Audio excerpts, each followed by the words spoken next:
নমস্কার। নারী শরদিন্দু কর্মকার।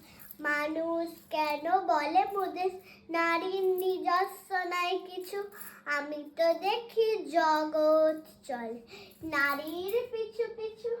বাপের ঘরের লক্ষ্মী আমি, স্বামীর ঘরে অন্নপূর্ণা, ছেলের ঘরে জননী আমি। আমি ছাড়া সংসার অসম্পূর্ণ। আমার থেকে আপন করতে আর কি কেউ পারে? বাপের ঘর থেকে ছেড়ে এসো পরকে বাঁধি ঘরে, গোত্র থেকে গোত্রান্তর যদিও আমি হই, তবুও যেন জননী রূপে সকল লক্ষ্য চাই।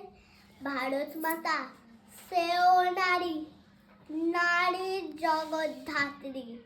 নারী হলো এই জগতের সবার জন্মদাত্রী। পুরুষতান্ত্রিক সমাজ তাই পুরুষকে বড় করে। জেনে রেখো সেই পুরুষকে নারী গর্ভে ধারণ করে। মহাকাল আমার পদতলে, সাইতে চিরকাল। আমি ছাড়া এই জগৎ সংসার সবই হবে আছে।